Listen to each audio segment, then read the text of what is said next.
नमस्कार, प्रणाम, अभिवादन। आज दिनांक 12 नवंबर 2023, दिन रविवार, तिथि अमावस्या, पर्व दीपावली।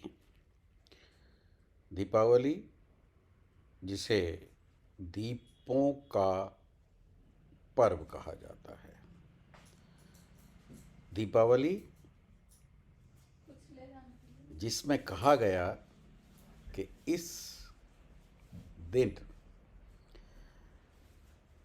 श्री राम अपना 14 वर्ष का वनवास काटकर अयोध्या नगरी में आए थे, तो उनके शुभ आगमन पर सभी अयोध्या वासियों ने अमावस्या की इस अंधियारी रात को दीपों की ज्योति से प्रज्वलित कर दिया, दैदीप्यमान कर दिया, जगमग कर दिया। इसी पावन दिन पर इस विशेष उपलक्ष्य पर दिल की गहराइयों से अपने सभी शुभचिंतकों को और अपने सभी साथियों को शुभकामनाएं प्रेषित करना चाहता हूँ। एक बात जो मन में इस दिन उठी वो यह है कि प्रभु श्री राम ने इसी दिन को क्यों चुना अयोध्या में प्रवेश के लिए, जबकि शगुन शास्त्र में या जो ज्योतिषिक वेदों का ही छठा अंग है उसमें जो मुहूर्त विषयक चीज़ें ली गई हैं उसमें अमावस्या को इस प्रकार की किसी भी प्रकार की घटनाओं के लिए उपयुक्त और उपयोगी नहीं माना गया है, लेकिन इसी दिन को चुना गया या यह दिन संयोग से पड़ गया। अब जब पड़ गया तो निश्चित रूप से उस समय तो जो प्रकांड बौद्धिक जगत के लोग थे, प्रकांड पंडित थे, उस समय पे चहु और फैला हुआ था। तो क्या किसी भी योगाचार्य ने या किसी भी योग ज्योतिषाचार्य ने ये सलाह नहीं दी होगी कि इस दिन आपका प्रवेश उपयोगी नहीं होगा या सुखद नहीं होगा। एक छोटा सा उदाहरण मैं इसमें देना चाहूँगा। सबसे पहली बात तो ये है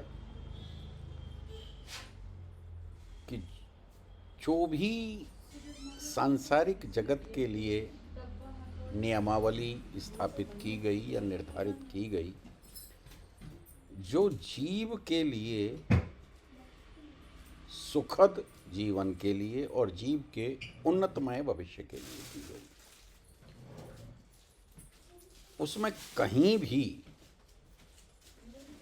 साक्षात ब्रह्म के लिए कोई नियम नहीं है, क्योंकि इन सब शास्त्रों का, इन सब वेदों का, पुराणों का मार्ग हमें उस ही ओर तो ले जाता है।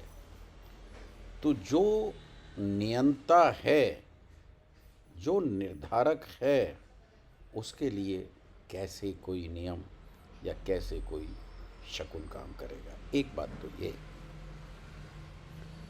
दूसरी बात ये कि प्रभु श्री राम को अपने दो अनन्य भक्तों का बहुत ही विशेष ख्याल रहता था। उनमें से एक भक्त को तो उन्होंने कृतार्थ कर दिया था, अपना पुत्र घोषित करके। मैं बात कर रहा हूँ श्री हनुमान जी की। और इसीलिए दिवाली पर विशेष रूप से उत्तर भारत में हनुमान जी की पूजा बड़ी विशेष बताई गई है। इस दिन लोग चूरमे का प्रसाद और खीर का प्रसाद उनकी मूर्ति के सम्मुख रखकर उसका भोग लगाते हैं। इस तरीके से है। दूसरे जो उनके अनन्य और भक्त थे वो थे उस समय पर अयोध्या के राजा भरत। राम जी को यह बात बहुत अच्छे से पता थी कि अगर गलती से भी 14 वर्ष की अवधि समाप्त हो गई और एक प्रहर भी वो अगर विलंब से पहुँचे तो भरत ने ये प्रण कर लिया था कि वह अपनी देह का त्याग कर देंगे। तो दूसरी बात ये थी कि प्रभु श्री राम बखूबी जानते थे, या उनसे छुपा ही क्या था। तो एक बात संभवतः यह भी हो सकती है, अंततोगत्वा उन्होंने बिना किसी विलंब के अमावस्या की रात को, अमावस्या के दिन, अमावस्या की तिथि को अयोध्या में प्रवेश किया और अयोध्या वासियों ने उनका अपने प्रकार से उत्सव मनाया। आज भी हम उसी उत्सव को संदर्भ में या प्रतीक रूप में मनाते आ रहे हैं, क्योंकि भारत कभी भी अपने मूल से जुदा नहीं हो सकता। एक बात और है कि जहां राम स्वयं प्रवेश करेंगे वहां अंधकार कैसे रह सकता है। वो साक्षात प्रकाश स्वरूप हैं, वो साक्षात तेजोमय हैं। तेज उनसे ही तेज लेता है। खैर, पुनः एक बार फिर दीपावली के इस पावन पर्व की और कल आने वाले गोवर्धन पूजा की विशेष शुभकामनाएं दिल की गहराइयों से। तुलसी कृत रामायण की इस छोटे से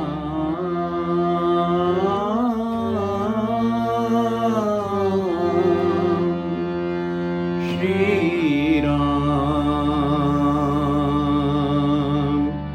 श्री राम श्री रामचंद्र कृपाल भज मन हरन भव भय दारुणम नव कंज लोचन कंज मुख कर कंज पद कंजरुणम।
लो भई प्रिय जिमिदाम तिमि रघुनाथ निरंतर प्रिय लागे हो मोहि राम।